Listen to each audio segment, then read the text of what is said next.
Hi there, and welcome to the Skylight Books author reading series. If you'd like to learn more about us and our many upcoming author events, please visit skylightbooks.com, where you can browse our inventory, buy books, and join our Friends with Benefits Club. You can also follow us on Twitter, Tumblr, and Facebook. To speak to a real live bookseller like me, please call 323-660-1175. Thanks for your support, and enjoy.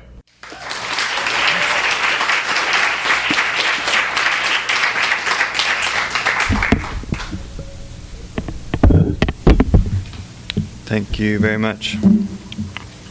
So, I'm going to start with a section of the book that is not relating to the larger narrative. There's a segment where the protagonist, Lucien is his name, needs to catch a train. Can you hear me all right? Yeah. Can you see me? Where he needs to catch a train, it's imperative that the train is on time and that he makes the train and leaves. He doesn't catch the train on time because the train is late. He never finds out why. But in the book, we, the reader, we do find out why. This section is called Eirik and Alexander.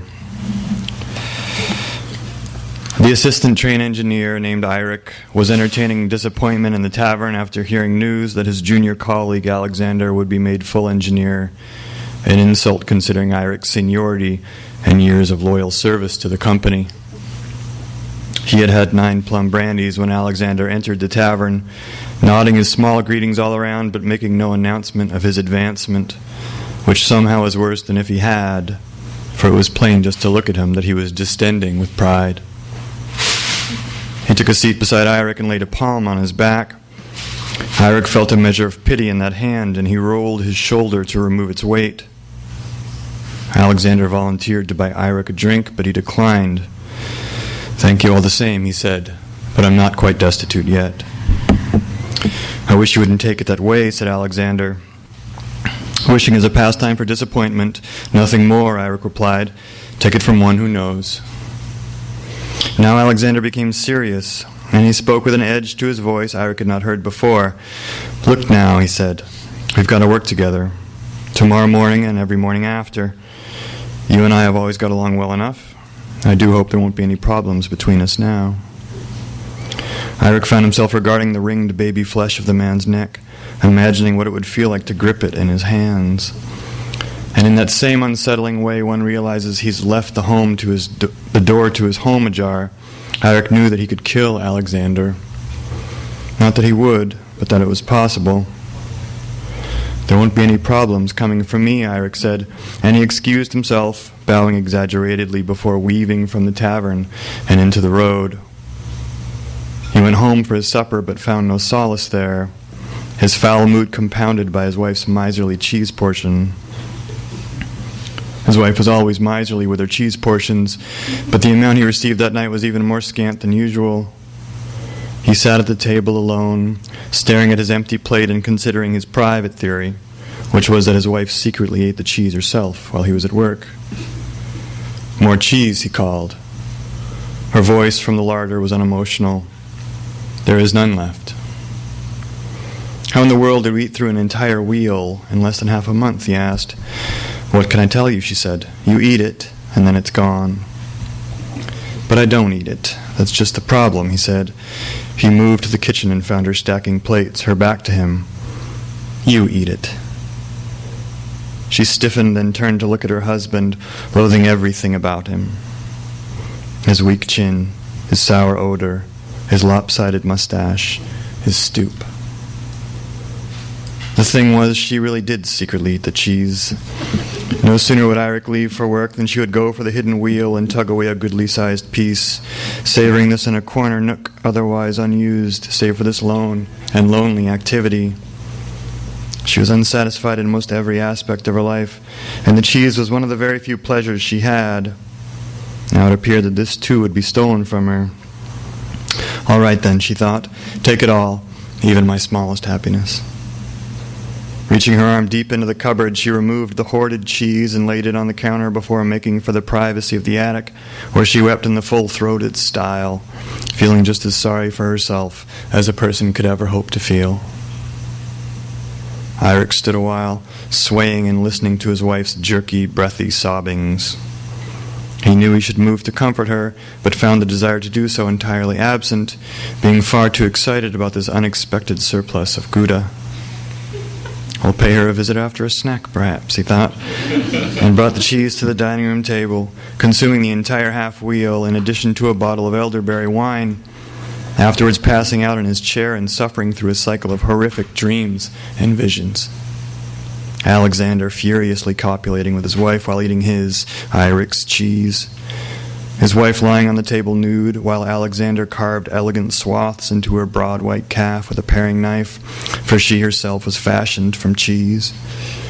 That his penis was cheese, which broke off while he urinated. That his penis was cheese, which his wife nibbled on while he slept. All through the night like this, and so in the morning, in addition to the state of his head from the wine and plum brandy, his sense of peace was compromised as he set out for work. He arrived at the station 10 minutes late with bloodshot eyes and a halo of fumes swarming his head.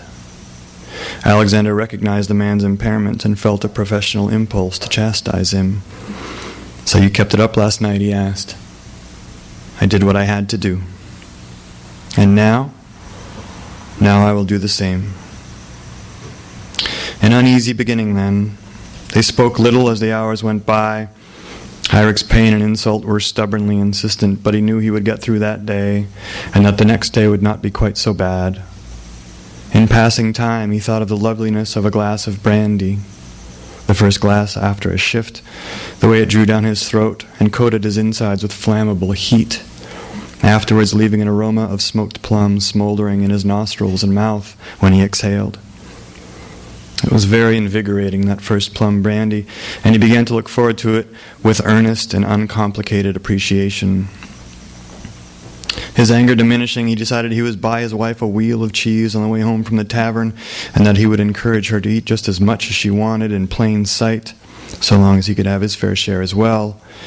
And when this ran out, so what if they had to buy another? Perhaps he wasn't a full engineer, but he earned a good wage, and there was room for occasional extravagances, so long as they weren't too dear. Eirik hit his stride with his coal spade, and the flames shimmied and spit in the firebox. Sweat ran off his nose and chin and into his eyes, and this was agreeable to him. Life was not such a trial, after all, he mused. It wasn't easy, but then how dull an experience it would be if it were so. He began to whistle, and this meant that he was happy. Alexander sensed the change in his partner's mood and felt calmer for it. Allowing his mind to drift, he fell to thinking of the difficulties of his youth. His mother dead mere months after his birth. His father, waylaid from sorrow, vanished one autumn morning, never to return, never sending word. From the start, Alexander was instilled with the knowledge that whatever shape his life took, it was up to him alone to sculpt it. And so, to have risen to the level of engineer, he couldn't help but feel proud of himself. Surely this is understandable. But half an hour shy of the town called Barry, he made the mistake of verbalizing his satisfaction. "My maiden voyage as engineer," he said. "I can't deny it, but it feels good." He turned to Eirik, who said nothing, but looked stonily ahead. Alexander said, "Won't you allow me a moment of boasting, old friend?" "Boast away," Eirik said. "I won't stop you." "Why can't you be happy for me?" "Who's to say I'm not?" "But how would I know if you were?" Eirik jammed the spade in the coal tender. "What do you want me to do?" he asked. Alexander became sheepish. Typically, when a man has a turn of good luck, his fellows will offer their congratulations. At this last word, Eirik's black mood returned, a poison which leached through to the deepest parts of his soul. Alexander's neck looked velvety soft to the touch, and Eirik's fingers began to twitch and grip. He resumed his feverish shoveling, and as the train barreled along the rails, he waited for his hatred to ebb, but it never did, and in fact it only doubled and redoubled, so that he felt lost to it.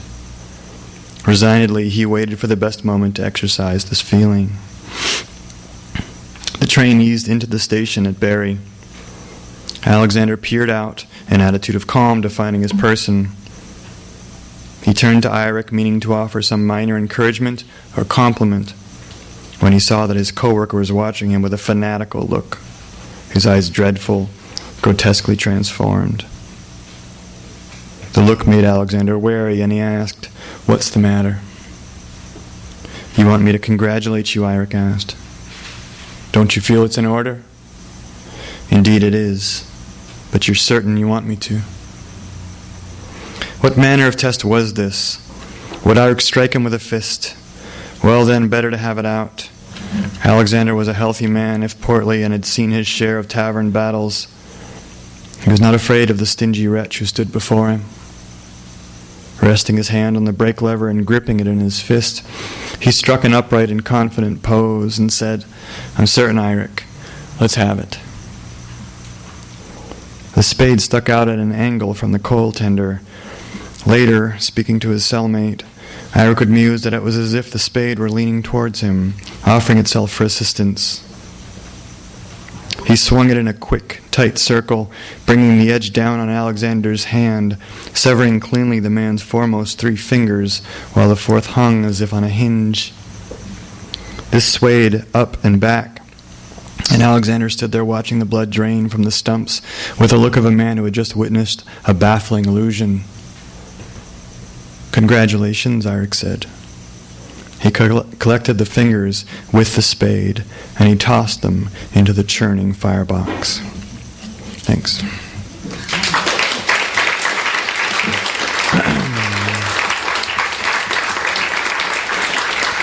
Thank you. The next section I'm going to read is just the beginning of the book, so I don't think there's anything I have to tell you.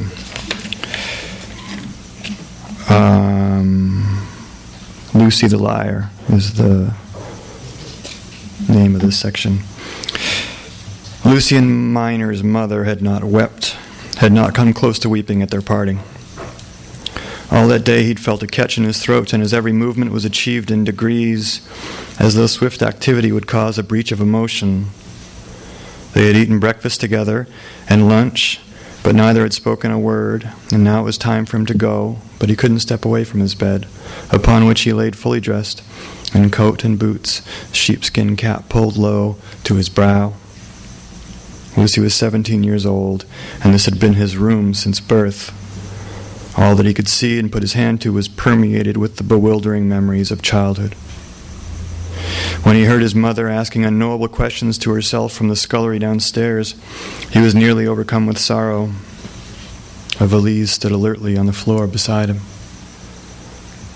Hefting himself from the mattress, he rose, stomping his feet 3 times. Stomp, stomp, stomp.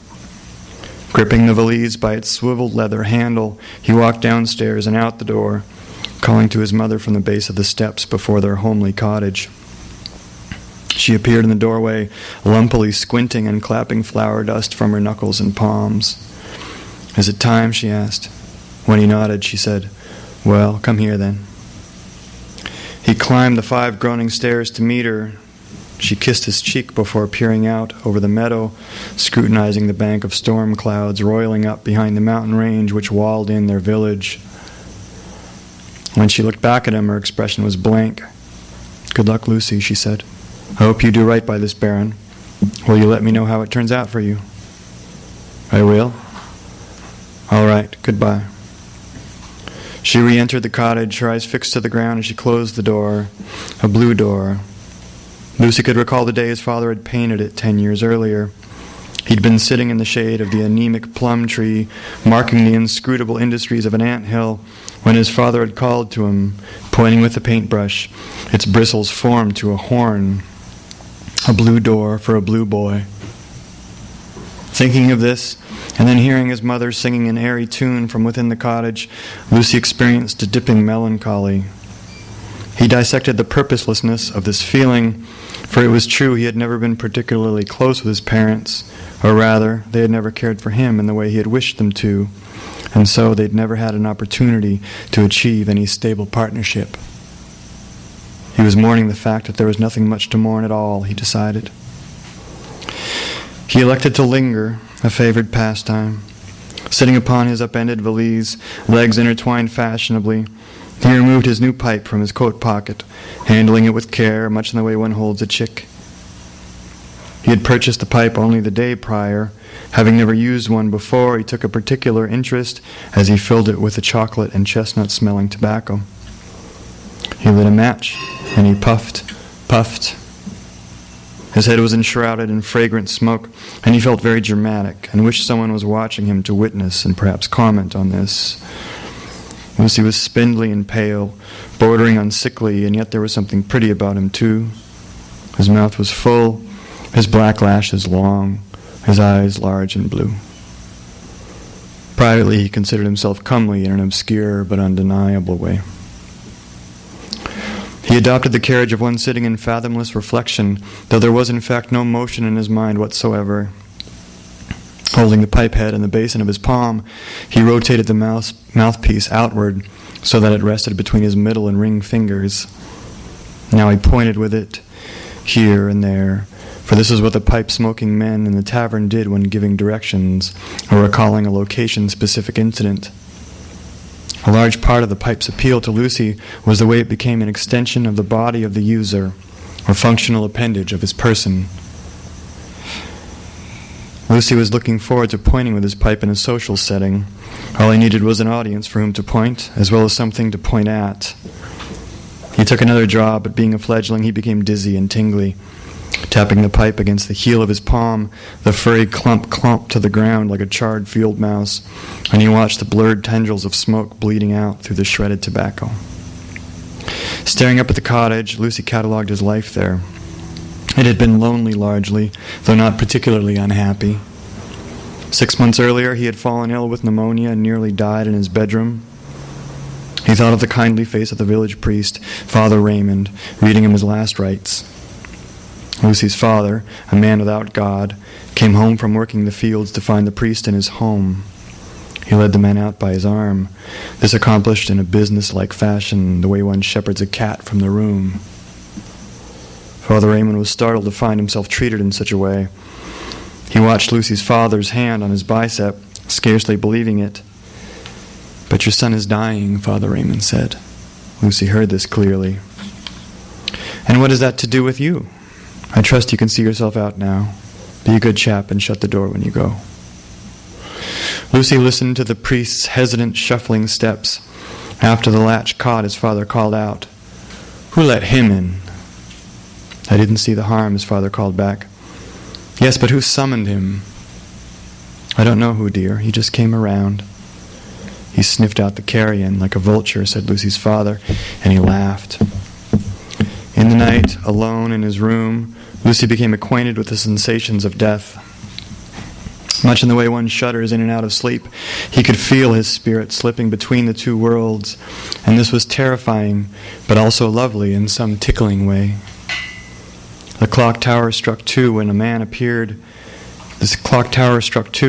Lucy had never met entered the room. He was wearing a shapeless sack of what looked to be burlap.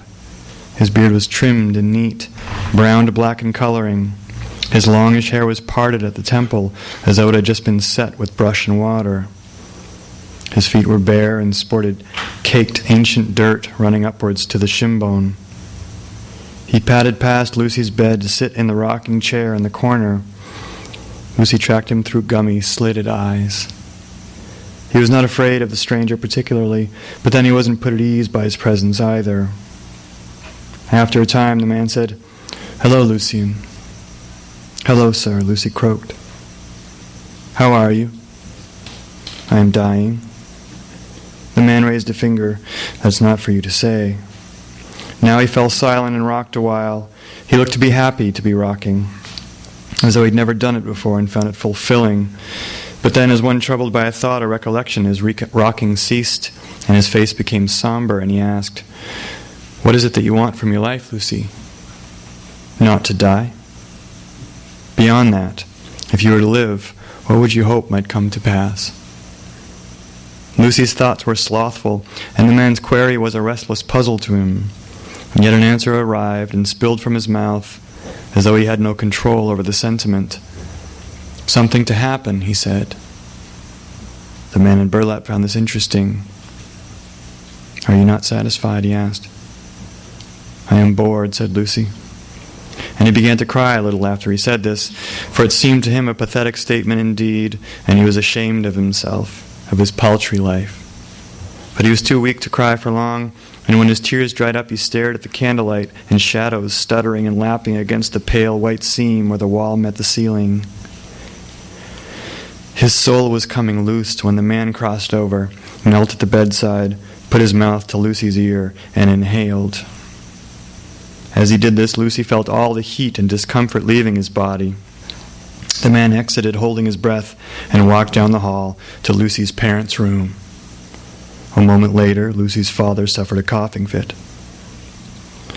By dawn, the color had returned to Lucy's face, whereas his father's was paler, his eyes rimmed red where the lids sprouted lash.